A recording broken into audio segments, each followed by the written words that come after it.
Bonsoir à toutes et à tous et bienvenue dans Associons-nous. Aujourd'hui, nous allons nous intéresser à un enjeu essentiel, la souveraineté alimentaire. Dans le monde, 676 millions de personnes souffrent encore de la faim en 2024 et ce sont les populations les plus vulnérables qui sont les plus touchées.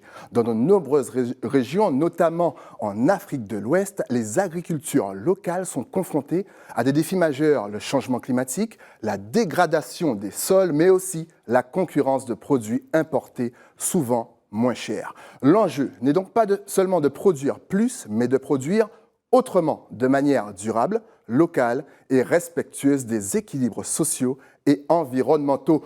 Pour en parler, nous nous associons aujourd'hui au Comité catholique contre la faim et pour le développement, le CCFD Terre solidaire, qui agit depuis plus de 60 ans aux côtés de celles et ceux qui luttent contre la faim. Le thème de votre campagne de carême cette année était d'ailleurs « Face à la faim, unissons nos pouvoirs ». 3 invités sont avec nous aujourd'hui, engagés aux côtés du CCFD Terre solidaire. À mes côtés, Mbayang Touré, bonsoir. Bonsoir. Vous travaillez depuis 15 ans à la Fédération des organisations non gouvernementales du Sénégal, la FONGS, une organisation paysanne qui accompagne des exploitations familiales dans tout le pays. À vos côtés, enfin, du moins à vos côtés, à mes côtés, Nedjma Benegouche, bonsoir. Bonsoir. Vous êtes chargé de Mission Sahel au CCFD Terre solidaire et vous suivez notamment les partenariats au Sénégal et dans plusieurs pays d'Afrique de l'Ouest. Et enfin, Colline Podlinsec, bonsoir. Bonsoir.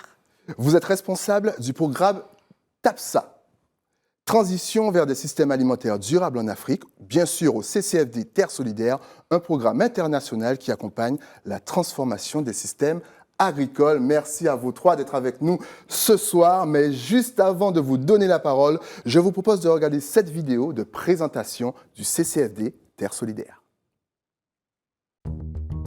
La faim est comme une maladie. Si vous ne soignez que les symptômes sans vous attaquer aux causes, elle reviendra. Première ONG française de solidarité internationale et de développement, le CCFD Terre solidaire agit contre toutes les formes d'injustice et en premier lieu celle de souffrir de la faim. Ici, là-bas, nos destins sont liés. Depuis 1961, nous accompagnons chaque année 500 associations locales dans 70 pays sur 4 domaines d'action. Souveraineté alimentaire, migration internationale, paix et vivre ensemble, justice économique. Notre mode d'action est unique. Loin des pratiques d'assistance et d'urgence, notre action passe par 1. Un soutien financier et humain à des associations partenaires locales afin qu'elles puissent réaliser elles-mêmes leurs projets de développement. 2. L'interpellation des décideurs politiques pour obtenir des règles plus justes au niveau local, national et international. 3. La mobilisation des citoyens dans toute la France pour sensibiliser aux enjeux de solidarité internationale. Ainsi, nous ne faisons jamais à la place d'eux, mais avec eux.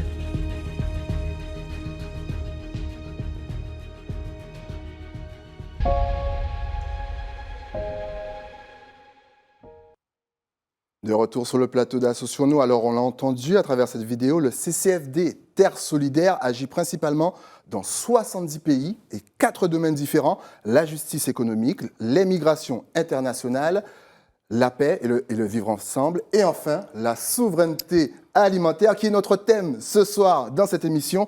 Mais avant de parler des actions, il faut peut-être définir ce dont on parle. Alors Colline, je me tourne vers vous. Qu'est-ce que l'on entend exactement par souveraineté alimentaire? Alors, la souveraineté alimentaire, c'est un concept qui est très utilisé de plus en plus, ces dernières années d'ailleurs, mais qui a été défini dans les années 2000, notamment à Agneleni, qui est en fait le droit des peuples et des populations en alimentation saine et a contribué à la définition des systèmes agricoles et des systèmes alimentaires. C'est un concept qui est basé notamment qui a 3 approches qui sont un peu oubliées aujourd'hui dans les débats politiques. La première approche, c'est une approche du coup fondée sur le droit. droit à l'alimentation saine, droit des peuples à contribuer à la construction des systèmes alimentaires et agricoles, une dimension démocratique, justement participation citoyenne, et le dernier concept qui est cher aussi au CCFD Terre solidaire, c'est le concept de ne pas nuire, c'est-à-dire éviter de ne pas compromettre les possibilités d'autres peuples et d'autres pays d'atteindre cette souveraineté alimentaire. Alors, vous avez parlé de Nyéléni. Justement, je cite la déclaration de Nyéléni, signée au Mali en 2007. La souveraineté alimentaire et le droit des peuples à une alimentation saine dans le respect des cultures produites à l'aide de méthodes durables et respectueuses de l'environnement, ainsi que leur droit à définir leur propre système alimentaire et agricole. Justement, vous vous inscrivez dans cet esprit de Nyéléni. Tout à fait. On s'inscrit dans l'esprit de Nyéléni, dans le mouvement La Via Campesina également, en tant que mouvement social pour la souveraineté alimentaire et l'agroécologie paysanne au niveau international, tout à fait. Et en quoi cela va-t-il effectivement au-delà d'une simple question de produire suffisamment pour se nourrir? Alors, parce qu'il ne s'agit pas juste de production. Alors là, on va dépasser aussi, on va voir l'évolution aussi du concept de sécurité au concept de souveraineté alimentaire aussi. Alors, il ne s'agit pas juste de produire, il s'agit d'accéder à une alimentation de qualité également, de produire durablement, dans un contexte de changement climatique et de dégradation des ressources naturelles. Il s'agit de considérer l'ensemble des maillons de la chaîne alimentaire. Donc on n'est pas qu'au niveau de la production, on est aussi au niveau des semences ou d'autres intrants, et d'avoir ce contrôle et cette autonomie sur l'ensemble des maillons de la chaîne, et qui est aussi que la valeur soit redistribuée à l'ensemble de ces acteurs, sans perte d'autonomie, effectivement, pour l'ensemble des populations qui sont concernées, avec effectivement ce souci de durabilité. Denjba, je me tourne vers vous. Justement, dans quelle mesure la souveraineté alimentaire implique aussi des choix politiques, économiques et sociaux sur la manière de produire et de distribuer l'alimentation? Alors ça implique des choix politiques en effet importants, puisqu'il s'agit, comme l'a dit Colline, non seulement de produire de manière durable sur le plan environnemental, mais c'est vrai qu'il y a aussi des questions sociales importantes qui ont trait notamment aux conditions de vie des organisations paysannes. Et on a ma collègue Bayang de la FONCS, par exemple, travaille beaucoup sur des enjeux de demande de protection sociale pour les paysans qui produisent, qui nourrissent leurs concitoyens. Et puis, il y a un enjeu aussi fort de création d'emplois. On est dans des pays en Afrique de l'Ouest avec des populations très jeunes qui arrivent chaque année par milliers sur le marché du travail. Et donc, il y a aussi l'enjeu de créer des modèles agricoles qui fournissent un travail de qualité pour cette population. Et ça requiert des politiques publiques ambitieuses. Et donc, en ce sens, c'est véritablement une notion très, très politique. Colline, je me tourne encore vers vous. Justement, quel est l'impact du changement climatique sur les productions agricoles? Ça va dépendre aussi des zones géographiques. Dans le cadre de CCFD, on intervient dans beaucoup de pays, et dans le cadre du programme, on intervient dans une quinzaine de pays, que ce soit en Amérique latine, en Afrique, en Asie, et également en France d'ailleurs. Donc ça va dépendre, mais c'est vrai que ce qu'on retrouve un peu partout, au-delà du réchauffement climatique, c'est plutôt sur des perturbations, des dérèglements, notamment des dérèglements, surtout ce qui impacte principalement aussi, c'est la pluviométrie. Donc, et l'intensité des événements climatiques. Donc ça, on va le retrouver via différents phénomènes, Nino, Nia. Mais ça va surtout être cette irrégularité pluviométrique avec des pluies extrêmement abondantes sur des temps parfois raccourcis, et qui perturbent aussi les calendriers des cultures, qui impliquent de semer sur des périodes beaucoup plus réduites, et parfois malheureusement trop tôt ou trop tard par rapport à ces irrégularités-là. On intervient notamment dans le cadre du programme dans les Grands Lacs. Alors là, il y a beaucoup notamment au Rwanda et au Burundi, beaucoup de collines, avec des enjeux aussi très importants qui sont liés à la pluviométrie. sur des productions sur des très petites parcelles. Donc là, c'est vrai que les enjeux dans certains pays, dans certains contextes, sont d'autant plus importants. Mbayang, avant de parler de souveraineté alimentaire, pouvez-vous nous présenter en quelques mots la FONGS? Merci Yannick. Donc la FONGS, c'est la Fédération nationale des organisations non gouvernementales du Sénégal, qui est une institution qui fédère 34 organisations paysannes dans toute l'étendue du territoire sénégalais, qui travaille beaucoup sur la souveraineté alimentaire, la transformation des systèmes de production durables, mais ayant comme porte d'entrée les exploitations familiales, qui représentent 54% donc, du système de production au niveau du Sénégal. Et quelles sont les principales difficultés rencontrées par les exploitations? En fait, les principales difficultés rencontrées par les exploitations familiales, on peut les classer sur 3 catégories. La première, c'est tout ce qui est accès sécurisé au foncier. Parce que le foncier, c'est sur le domaine national et parfois c'est très compliqué pour sécuriser le foncier des exploitations familiales. L'autre difficulté, c'est sur un peu l'accès aux intrants. Donc, quand on dit intrants, c'est tout ce qui est lié aux semences, aux engrais, que ce soit chimiques ou organiques, un peu accès au financement, parce que ça fait partie des intrants. Et tout ça concourt et sont des éléments essentiels pour avoir une bonne production.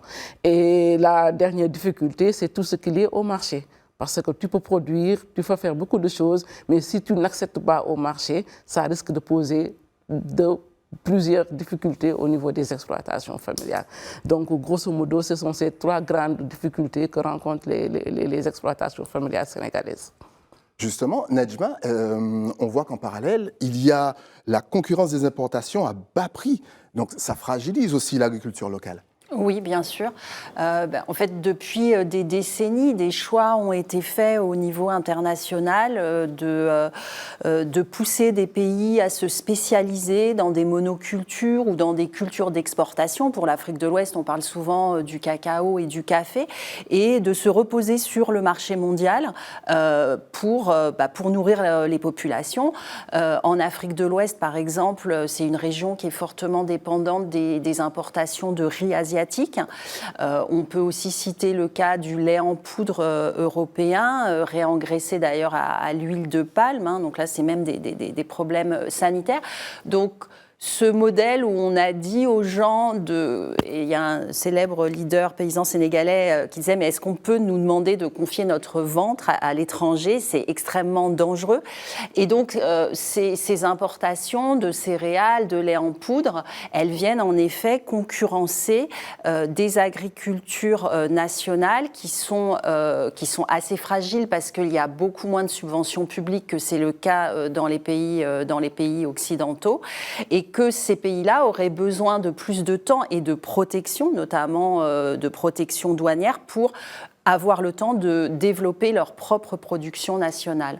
Donc on est face à un problème d'inéquité sur le plan du commerce international, sur des denrées agricoles, alimentaires, donc sur des questions qui sont vraiment stratégiques et qui touchent aux droits humains fondamentaux.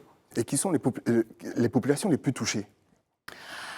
Alors, on trouve en effet parmi les paysans eux-mêmes, dans plusieurs pays d'Afrique de l'Ouest, des gens qui, du fait notamment de cette concurrence qu'on peut qualifier de déloyale, du fait aussi du caractère très risqué de l'agriculture, qui est très sensible par exemple aux aléas climatiques tels que les citait Colline, on peut trouver des paysans qui sont eux-mêmes confrontés à la faim, et ils sont nombreux sur le continent africain, peut-être pas spécifiquement au Sénégal, mais on retrouve aussi des pans de la population, notamment en milieu urbain et périurbain, qui vivent de petits travaux informels et qui ont beaucoup de mal aussi à se nourrir. Donc la frange de population précarisée, qui ne peut pas manger à sa faim, qui ne peut pas avoir une alimentation diversifiée, on la trouve en milieu rural, on la trouve en milieu paysan, mais aussi en milieu urbain.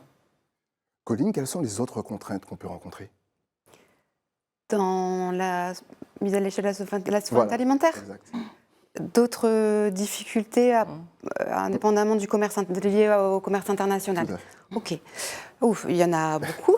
il y en a un certain nombre. Je dirais bon, les difficultés qu'a citées déjà Mbayan, qui sont liées de façon générale à l'agriculture également. À la souveraineté alimentaire, ça va être aussi l'accompagnement finalement des exploitations familiales. Il y a un accompagnement qui doit se faire sur le temps long. Ça sera aussi au niveau de disponibilité, d'accès à certaines ressources, notamment des ressources naturelles, un accès aussi à la manœuvre, parce que souvent ça implique effectivement plus de manœuvre. L'agroécologie comme le bio en France, hein, c'est le même enjeu de manœuvre. Quelle autre difficulté également? Alors il faut que le cadre aussi réglementaire et institutionnel favorise cette volonté de transiter vers des modèles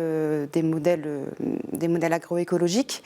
Et ça peut contraindre effectivement. Alors simplement, par exemple, si on prend l'accès aux intrants, quand on voit que certains intrants, engrais, pesticides, sont subventionnés par les États, de fait, ça biaise aussi les coûts de production pour les exploitations. Donc voilà, il y a plusieurs difficultés. On peut citer aussi ce qui est à la base de la souveraineté alimentaire, les semences. Je pense que c'est important de le mentionner ici. On essaie de faire, comme nos partenaires, un travail important sur les semences paysannes. Donc c'est aussi la maîtrise de cette semence-là pour pouvoir la sélectionner, la multiplier, la conserver et l'échanger librement et essayer d'éviter qu'elle tombe dans le monopole de certaines agro-industries. Donc il y a beaucoup de paramètres, que ce soit politique, que ce soit environnemental, que ce soit en termes de techniques, aussi des techniques qui doivent s'adapter. Mais on peut aller encore, il y a le financement aussi beaucoup. Désolée, je ne les ai pas bien classés forcément, je vous dis voilà, de façon désordonnée. Mais lorsqu'on parle de financement, bien sûr, on n'oublie pas que sur Associons-nous, les téléspectateurs peuvent faire un don. Il suffit tout simplement de se rendre sur la page internet www.ccfd-terresolidaire.org.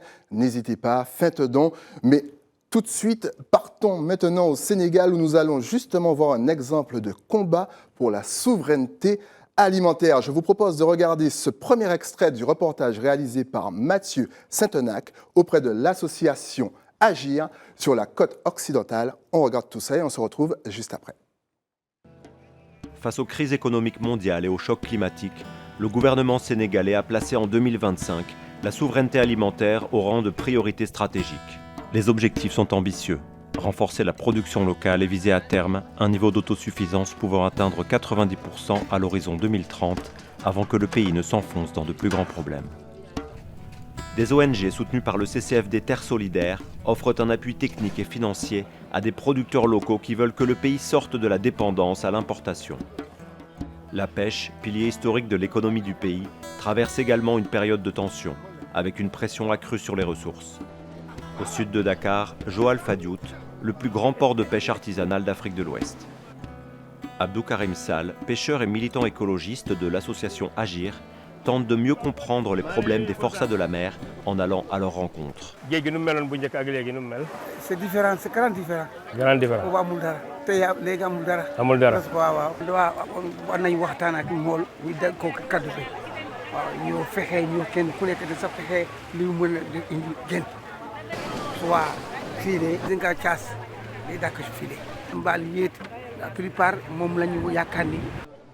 Karim veut éveiller les consciences par le dialogue. La raréfaction de la ressource halieutique pousse les pêcheurs artisanaux à la concurrence déloyale, sans limite, ce qui accélère la destruction en cours. Il sensibilise les pêcheurs artisanaux au cycle de reproduction des espèces et souhaite une union contre les chalutiers européens et asiatiques qui captent près du quart de la ressource. Il n'y a plus assez de poissons parce qu'on a tellement pêché nos ressources, surtout avec les bateaux étrangers, qui sont des bateaux européens ou asiatiques. Ce poisson va en Europe ou en Asie. Plusieurs associations se battent pour faire le plaidoyer pour que les bateaux quittent de 6 000 pour aller à 12 000. Des associations de pêcheurs comme Agir se regroupent pour porter le poids de leurs revendications devant la porte du gouvernement. interdire l'accès à la côte aux chalutiers étrangers à moins de 12 000 nautiques, soit environ 22 km. Mais face à la pénurie de poissons, l'association soutient également la diversification des ressources en protéines. Karim expérimente l'ostréiculture. L'objectif est de multiplier le secteur par 5 d'ici à 2032. On va essayer de faire des parcs à huîtres pour diminuer aussi le taux de chômage et aussi assurer la sécurité alimentaire des populations.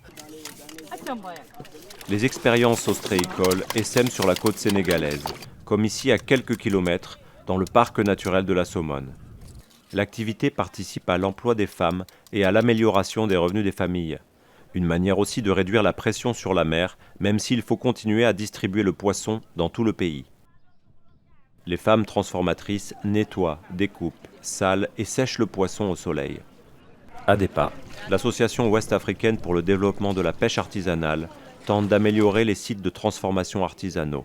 Mambo Poire, président du site de transformation de Penkoum, en appelle à une mise aux normes sanitaires internationales. Les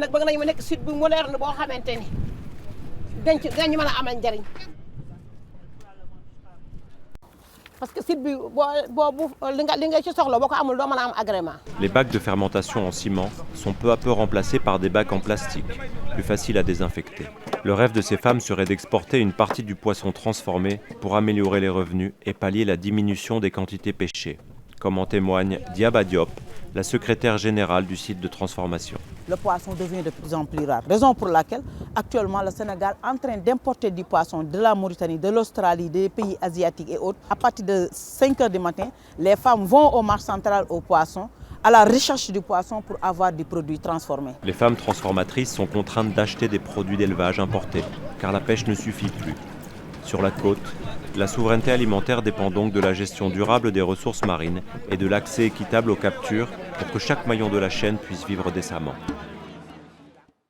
De retour sur le plateau d'Associons-nous. Alors, Colline, le programme TAPSA que vous pilotez s'inscrit dans cette transformation solidaire. Tout à fait. Le programme TAPSA signifie transition vers une agroécologie paysanne au service de la souveraineté alimentaire. Donc on est totalement dans le thème, et c'est d'ailleurs dans le cadre de son programme, on soutient également les actions de la FONGS, notamment à Matam, que vous verrez certainement après. On travaille dans plusieurs zones géographiques, dans les pays andins, au Sahel, en Afrique centrale, au Moyen-Orient, au Maghreb, en Asie et en France depuis 2018. C'est un programme qui est cofinancé par l'Agence française de développement. On travaille avec une vingtaine de partenaires et on a essayer de contribuer à accompagner jusqu'à aujourd'hui à peu près 60 000 exploitations agricoles familiales. Voilà. Mbayang, justement, je vous ai vu acquiescer, une réaction par rapport à cette vidéo. Oui,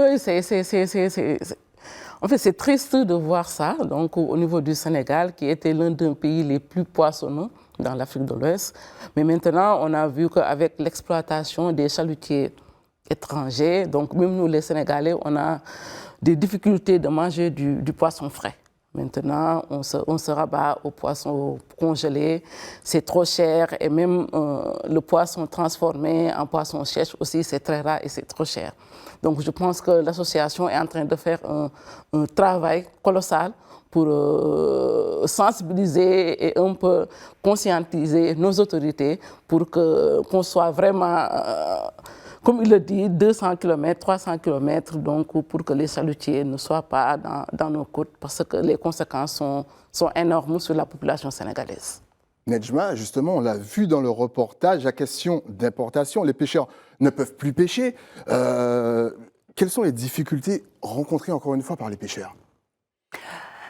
Il y a cette, donc comme Mbayang vient de le souligner, dans le reportage, c'est clairement dit. Donc il y a une concurrence. Il y a depuis de longues années des chalutiers avec des moyens techniques énormes qui draguent très profond les mers et donc qui participent au non-renouvellement des espèces halieutiques.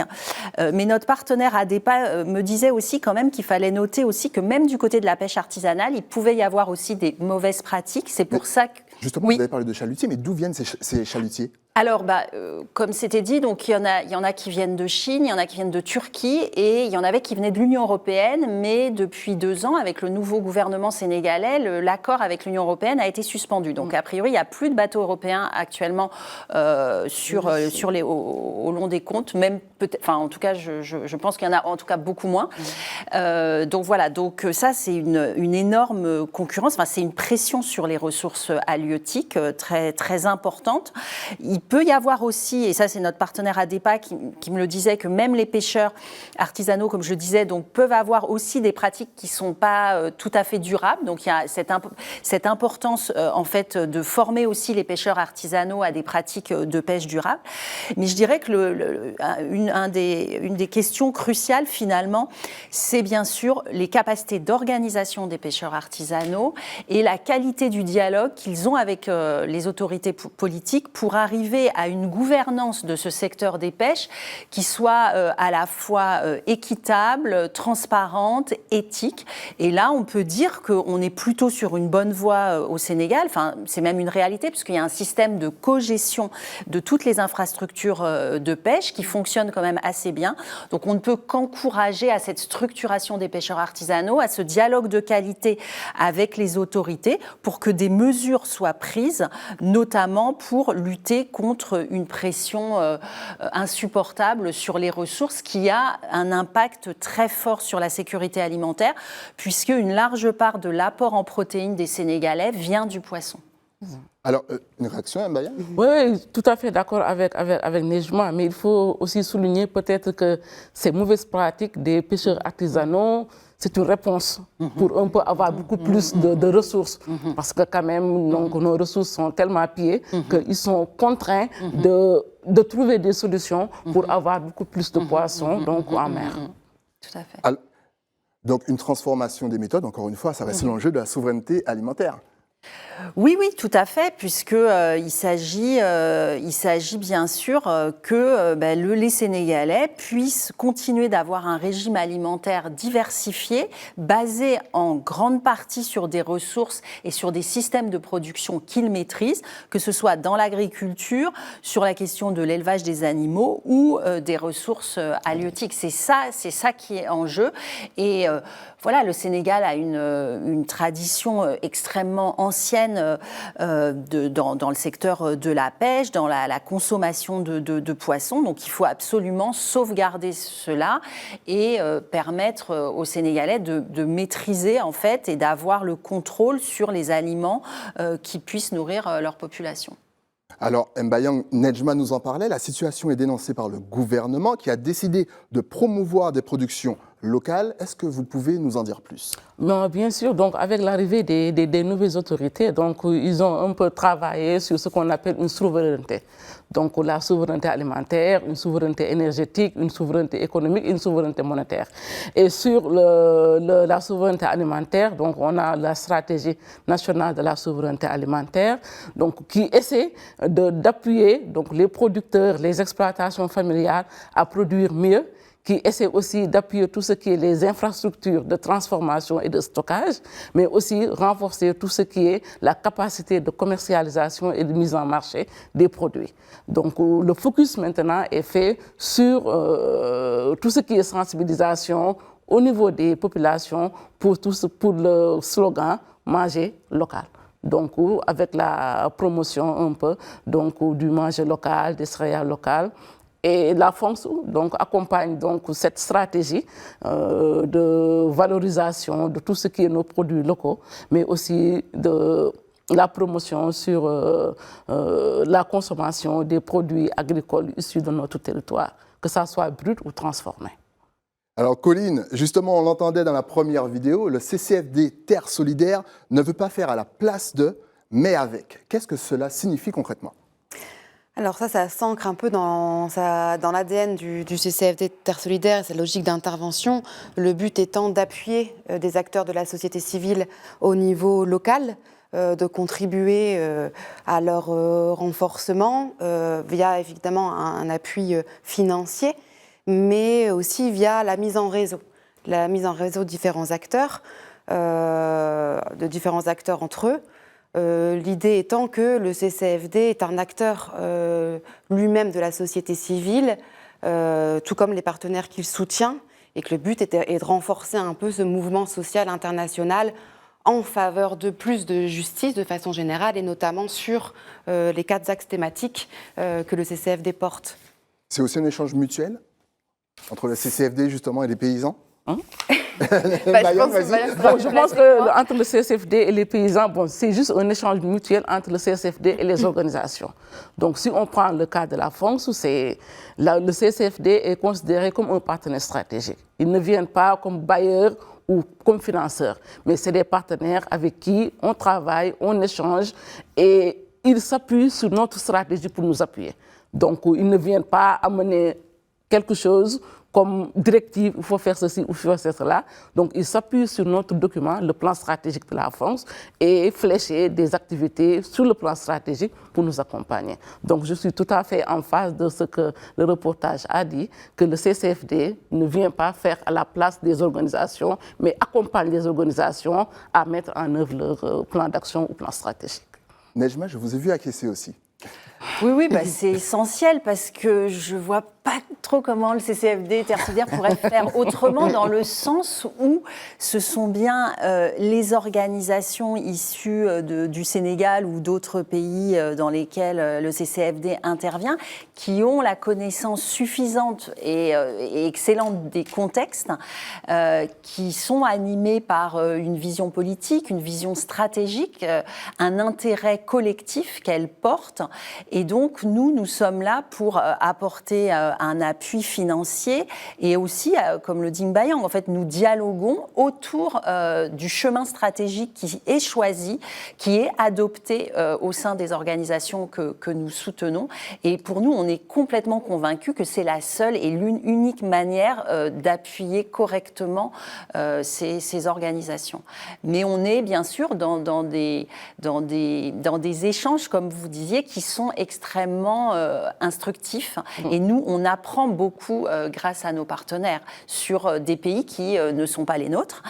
Et donc, nos partenaires font progresser le CCFD, je dirais. Alors, est-ce que l'enjeu, c'est l'autonomie? Et bien sûr, pour s'inscrire dans le temps. Alors, ça dépend de quelle autonomie on parle. Si on parle d'autonomie financière, le CCFD lui-même n'est pas complètement autonome, puisqu'il dépend de ses donateurs privés, mais aussi de financements publics. Et toute association, toute organisation de la société civile dans le monde entier, puisque les organisations, les associations n'ont pas de vocation à dégager du profit, on est toujours dépendant de financements extérieurs. Donc, dans ce sens-là, ce n'est pas cette autonomie qui est visée, parce que je pense qu'une organisation comme la FONGS aura toujours besoin d'appui financier. Mais par contre, l'autonomie stratégique, l'autonomie intellectuelle, là, elle est déjà acquise, elle est là, et on parle entre acteurs autonomes. Le CCFD est autonome dans sa manière de penser, la FONGS aussi, mais comme la FONGS ne peut pas encore bénéficier, et même vous commencez à bénéficier de financement public, mais on espère que ça, au Sénégal, que ça va augmenter, eh bien le CCFD accueille encore avec plaisir des appuis financiers extérieurs. Donc tout ça pour résumer en disant ne pas mélanger l'autonomie financière et l'autonomie stratégique. Voilà. Et on vous rappelle encore une fois que si vous voulez faire un don, il vous suffit d'aller sur le site internet www.ccfd-terresolidaire.org. Mais regardons à présent la suite du reportage au Sénégal, à l'est du pays, d'où vous venez justement, Mbayang Touré, dans les exploitations agricoles. On regarde tout ça et on se retrouve juste après. À l'est du pays, dans la zone sahélienne, en proie à la désertification, la sécurité des populations en termes d'accès à la nourriture repose sur la capacité à adapter l'agriculture au climat et à sécuriser les revenus paysans. La FONGS, la Fédération des organisations non gouvernementales du Sénégal, accompagne des organisations rurales dans le renforcement de leur capacité de production, avec des pratiques agricoles autonomes et adaptées aux contraintes climatiques. Cette fédération paysanne participe au programme TAPSA, Transition vers une agroécologie paysanne, au service de la souveraineté alimentaire, coordonné par le CCFD Terre Solidaire, avec l'aide de l'Agence française de développement. Dans les parcelles du village d'Orkadiéré, près de la frontière mauritanienne, une 60aine de femmes ont démarré une transition vers l'agroécologie en 2023 sous la coordination d'Absatou Niang. On utilisait des engrais, des produits chimiques, mais actuellement, les cultures se font avec les produits bio, comme les composts, les biopesticides qu'on utilise pour traiter les plantes. Certaines femmes sont formées à la fabrication des composts et aux complémentarités des différentes plantes. Elles transmettent leur savoir avec un résultat satisfaisant. Nous avons des rendements beaucoup plus supérieurs. Et aussi la conservation, on constate aussi que la conservation est beaucoup plus longue que les années passées. Auparavant, ces vastes étendues étaient organisées en monoculture, au rendement céréalier précaire de sorgho et de maïs, avec une forte dépendance en engrais et en pesticides qui ont appauvri les sols. La diversification avec plus de légumes et de plantes permet de créer des systèmes de protection. Certaines espèces repoussent les insectes, pendant que d'autres nourrissent le terrain. Les composts et engrais bio se font en synergie avec le bétail, qui est nourri par la production des périmètres. Mohamed Nassiba, agronome du programme, vient observer les besoins des agricultrices sur le terrain. La mise en place de panneaux solaires dans ces régions reculées est selon lui une avancée majeure. Le solaire permet de tirer l'eau du sol pour alimenter les parcelles de production. Donc si on utilisait le gasoil, chaque jour, les femmes étaient obligées d'aller acheter du gasoil. Ces installations sonnent le glas de trajets interminables pour se fournir en essence. Les puits sont alimentés en électricité de manière constante. L'irrigation des parcelles est beaucoup mieux maîtrisée. C'est aussi plus d'autonomie financière pour des populations isolées qui n'ont pas accès au système bancaire. Les programmes d'aide leur ont suggéré la mise en place de caisses communes, une idée qui se répand comme une traînée de poudre dans la région. 3 clés gardées par 3 femmes pour ouvrir une boîte en métal où toutes les transactions sont soigneusement archivées. Dienaban Ndiaye, une des femmes du périmètre agricole de la commune voisine de Bamtare, est convaincue de son utilité.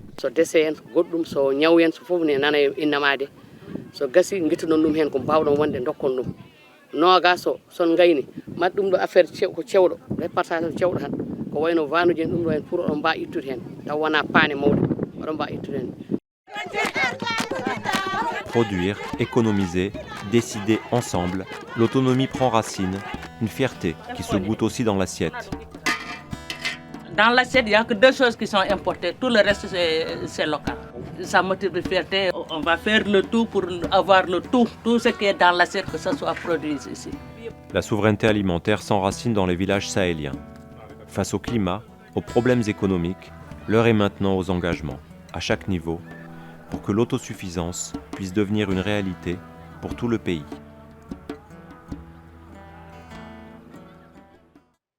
De retour sur le plateau d'Associons-nous, Mbayang, une réaction peut-être après ce reportage? Bon, très contente d'avoir vu les femmes donc, sur les périmètres maraîchers avec des rendements très satisfaisants, mais aussi avec des résultats sur leur dispositif endogène d'épargne et de crédit qui leur permet quand même d'accéder aux intrants pour le périmètre, mais aussi qui leur permet de faire d'autres activités telles que le petit commerce et tout ça pour l'amélioration de leurs revenus et renforcer tout ce qui est l'autonomie des femmes et des jeunes au sein des associations. Alors effectivement, on a beaucoup entendu parler du rôle des femmes. Quel est l'impact justement pour elles de ces projets? Oui, il faut dire que donc, avant l'arrivée de ce projet, donc, ces femmes ne s'activaient pas à grande chose. Donc, elles étaient un peu sur l'agriculture pluviale, ce qui veut dire qu'elles s'activaient 3 à 4 mois par an. Donc, quand le projet est venu, on les a accompagnés à mettre en place un périmètre maraîcher, donc sécurisé, équipé, et qui leur permet de travailler 12 mois sur 12. Ce qui fait que leurs revenus ont considérablement augmenté, de 1. De 2, elles ont acquis beaucoup d'expérience et de connaissances, donc surtout sur les pratiques agroécologiques et les systèmes de production durable. De 3, on les a accompagnés à être un peu autonomes sur le plan financier. Parce que Orkadiéré, Bamtare, c'est très loin des structures classiques de financement, que ce soit les banques ou les mutuelles d'épargne et de crédit.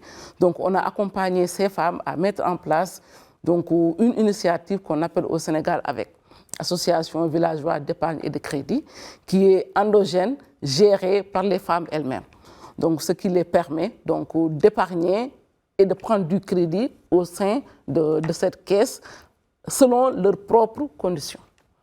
Et ce qui les a valu donc, de diversifier les activités. Elles sont sur le maraîchage au niveau du périmètre, mais avec le système d'épargne et de crédit endogène, donc elles ont d'autres activités, petit commerce, transformation. Et on a vu des femmes témoigner pour dire que depuis 2 ou 3 ans d'accompagnement de TAPSA, elles sont parvenues à épargner, elles sont parvenues à contribuer sur les dépenses familiales, elles sont parvenues à contribuer surtout sur les dépenses d'éducation de leurs enfants. Et ça, c'est vraiment très encourageant donc, pour les femmes. Donc il y a un enjeu social, mais aussi d'émancipation pour elles. Oui, un enjeu social, un enjeu économique et un enjeu d'épanouissement et d'émancipation, comme tu viens de le dire. Parce que quand on dit autonomie des femmes ou émancipation des femmes, au Sénégal, on dit une émancipation politique, une émancipation sociale et une émancipation économique. Et tout cela repose sur l'émancipation économique. Si la femme est épanouie économiquement, donc tout ça va venir, le social et un peu tout ce qui est politique au sein de la localité. Parce que ces femmes-là, on voit des femmes qui sont maintenant des élus. On voit des femmes qui sont maintenant des relais. On voit des femmes qui sont maintenant des donneurs de conseils ou des animateurs au profit d'autres femmes, soit pour la transmission des pratiques agroécologiques, soit pour la gestion d'un périmètre. Maintenant, c'est des femmes vraiment des femmes leaders, entre guillemets, dans leur localité. Nedjma, justement, elle vient tout juste de parler d'agroécologie. Qu'est-ce que c'est concrètement ? L'agroécologie, c'est un ensemble de pratiques qui s'inscrit avant tout en fait dans l'observation et l'adaptation aux caractéristiques d'un milieu. Et ce sont des pratiques qui globalement rejettent une très forte dépendance à des facteurs de production chimique qui dépendent du pétrole. Donc voilà, donc il n'y a pas un modèle agroécologique, il y a des systèmes agroécologiques qui s'adaptent à des milieux et qui permettent donc de produire dans des conditions qui respectent la qualité des sols et qui respectent aussi la santé des hommes et des animaux. Bon, je parle sous le contrôle de ma collègue Colline, peut-être qui pourra compléter ma définition. Alors, je ne suis pas agronome. Justement, Colline. Alors, je ne suis pas agronome non plus. Merci Nedjma. Et puis, c'était effectivement, que ça correspond exactement à la définition à laquelle on l'entend, l'agroécologie. Au CCFD Terre Solidaire, on aime bien parler aussi d'agroécologie paysanne et solidaire. Donc, c'est vrai qu'au-delà des facteurs de production et des techniques de production, au niveau des parcelles ou des exploitations, on insiste aussi sur le côté paysan, paysan pour pays, pour territoire.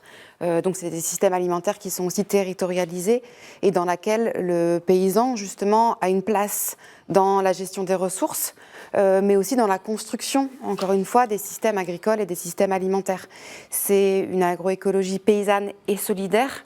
Solidaire parce que c'est un projet, même si le paysan doit être effectivement au cœur de ce système, de cette construction, c'est un projet de société. Le but, c'est de ne pas laisser toute la responsabilité de cette transition ou d'intensification de techniques agroécologiques et d'instauration de systèmes alimentaires durables et territorialisés sur les épaules du paysan et seulement sur le paysan. C'est un projet de société, donc le citoyen également en tant que consommateur et l'homme politique aussi doit contribuer à ce que ça puisse advenir. Et c'est aussi pour ça que au CCFD Terre Solidaire et nos partenaires contribuent au-delà des pratiques à des plaidoyers, que ce soit des plaidoyers sociaux ou des plaidoyers politiques. Parce que le but est vraiment que la société dans son entièreté soit concernée par cette transition. Alors Nedjma, aujourd'hui, est-ce que ces actions suffisent aux logiques du marché mondial ? En tout cas, on sent dans un pays comme le Sénégal qu'il y a une volonté politique. Mais c'est vrai qu'il va falloir beaucoup de volonté politique et puis aussi des moyens financiers pour ces pays-là pour pour faire advenir ces transformations. Et c'est là que le rôle des organisations paysannes est très important parce que les gouvernements en place ne pourront co-construire ces politiques publiques favorables aux exploitations familiales que dans un dialogue vraiment de qualité avec les organisations paysannes. Et c'est ce qui s'est passé au Sénégal ces dernières années pour l'élaboration d'une nouvelle loi d'orientation agro-sylvo-pastorale et halieutique, où on a pu remarquer vraiment un dialogue très intéressant, très fécond entre les organisations paysannes et le pouvoir sénégalais pour arriver à une loi qui soit vraiment adaptée aux besoins des populations, des paysans, et qui aille dans le sens, bien sûr, de cette souveraineté alimentaire. Donc les vents contraires, il ne faut pas se le cacher, sont forts au niveau international. Les règles du commerce international ne vont pas dans le sens de ce que nous défendons autour de ce plateau, mais il y a de plus en plus une volonté politique forte des citoyens et des gouvernements africains pour aller dans le sens de la souveraineté alimentaire, et d'un dialogue politique de qualité, et vraiment en particulier au Sénégal, je le souligne. Alors Mbayang, justement, on a vu qu'il y a une grande part de questions politiques. Est-ce que vous n'avez pas l'impression souvent d'être David contre Goliath? Ouais, surtout sur le plan mondial, quand même, c'est très compliqué. C'est David contre Goliath. Mais si on revient sur la situation sénégalaise, on sent que nos autorités sont très sensibles sur tout ce qui est agroécologie et système de production durable. Donc, raison pour laquelle ils viennent tout juste de lancer des consultations pour l'élaboration d'une stratégie nationale pour la transition agroécologique. Et nous, en tant qu'organisation paysanne aussi, on est en train d'élaborer notre propre stratégie. Donc, au sein du CNCR, qui est la plateforme nationale, sur la production d'une stratégie nationale d'agroécologie paysanne. Parce que c'est pour contribuer à l'élaboration de la stratégie nationale et montrer c'est quoi l'agroécologie paysanne, qu'est-ce que les organisations paysannes sont en train de faire pour la promotion de l'agriculture au niveau du Sénégal. Et justement, si on se projette, à quoi ressemblerait concrètement un Sénégal souverain sur le plan alimentaire? Un Sénégal souverain sur le plan alimentaire, pour moi, c'est de réduire drastiquement les importations. Qu'on soit 90% de ce qu'on mange viennent de chez nous. On parlait du riz, justement, en début d'émission, on parlait du blé. On parlait du blé, on parlait du riz. Le blé, c'est fou, on importe plus de 380 000 tonnes par an. Les Sénégalais consomment 10 millions de baguettes par jour. Et tout ce blé n'est pas produit au Sénégal. Maintenant, un Sénégal souverain, c'est avoir un Sénégal qui, dans le pain, on a le blé, on a la farine du mil, on a la farine du maïs. Et ça, la France est en train de travailler sur ça. Un Sénégal souverain, c'est un Sénégal où on mange à 90% le riz local. Sachant qu'il est importé d'Asie. Ouais. La grande partie du riz consommé au Sénégal est importé d'Asie. Donc, un Sénégal souverain, pour moi, c'est un Sénégal qui consomme ce que l'on produit à 90% et que 10% on importe. Parce que, on l'a dit avant-hier lors d'une conférence avec le CCFD, souveraineté alimentaire n'est pas égale à l'autarcie. Il faut s'ouvrir parce qu'il y a d'autres produits que nous ne produisons pas. Mais ce qu'on produit, au moins, qu'on les mange. Et ça va réduire drastiquement les importations. Colline, une réaction? Je vous ai vu acquiescer tout à l'heure. Oui, je suis évidemment parfaitement d'accord avec mes deux collègues. Non, c'est vrai que c'est David contre Goliath et qu'au niveau international, c'est extrêmement compliqué parce qu'en fait, prédominent encore les intérêts aussi des industriels de l'agroalimentaire et qu'en fait, on peut le voir dans les accords commerciaux actuels. Là, c'est vrai qu'on s'élève contre le Mercosur, quand les accords avec l'Australie, la Nouvelle-Zélande, on a bien conscience voilà, que ce n'est pas dans l'intérêt des populations et des peuples. C'est dans l'intérêt de certains, certainement, mais pas des populations et des peuples. En tant que Français, on est inquiet par l'import de viande bovine de l'Amérique latine, de viande ovine Australie, Nouvelle-Zélande. Mais en fait, ce dont il faut se rendre compte aussi, c'est que c'est ce qu'on craint, ce qu'on regrette, on le fait subir aussi nous-mêmes via d'autres accords, d'autres règles de l'OMC dans d'autres pays, notamment au Sénégal, sur le blé et sur le lait, par une concurrence déloyale qui est liée aussi aux politiques agricoles françaises et européennes et notamment de la PAC. Donc c'est vrai que sur les accords commerciaux au niveau international, on est loin de ce qu'on essaie de promouvoir et ce que nos partenaires essaient de promouvoir au niveau local. C'est là qu'il y a un peu une dissonance. Et qu'on soit sur le commerce international ou qu'on soit aussi sur la concentration des monopoles qu'on peut avoir, notamment sur les semences, encore une fois, et sur les pesticides, où en fait on a 4 grosses industries qui se partagent le marché mondial. De fait, au niveau international, l'influence, elle est plus sur ces acteurs-là que malheureusement l'influence des paysans au niveau local, quoi. Alors, nous arrivons déjà malheureusement à la fin de notre émission. Alors, en une phrase, je vais faire un tour de table. Quelle est selon vous l'action la plus urgente aujourd'hui? Mbayang. L'action la plus urgente aujourd'hui, c'est accompagner les exploitations familiales à produire mieux et à augmenter le rendement. Donc, c'est une production durable et transformable au profit des populations. Colline? Je dirais replacer les populations au cœur des systèmes agricoles et alimentaires et revoir les règles de l'OMC. Et enfin, Nedjma? Oui, ça va un peu, dans d'autres mots, je dirais la démocratisation des systèmes agricoles et alimentaires au niveau mondial. En tout cas, merci à vous trois d'être venus. On vous rappelle encore une fois que si vous voulez faire un don, il vous suffit d'aller sur le site internet www.ccfd-terresolidaire.org. Merci à la rédaction qui a préparé cette émission, à l'équipe en régie. Vous pouvez retrouver cette émission sur notre site www.ktotv.com. Merci à vous de nous avoir suivis. Bonne soirée et à très bientôt dans Associons-nous.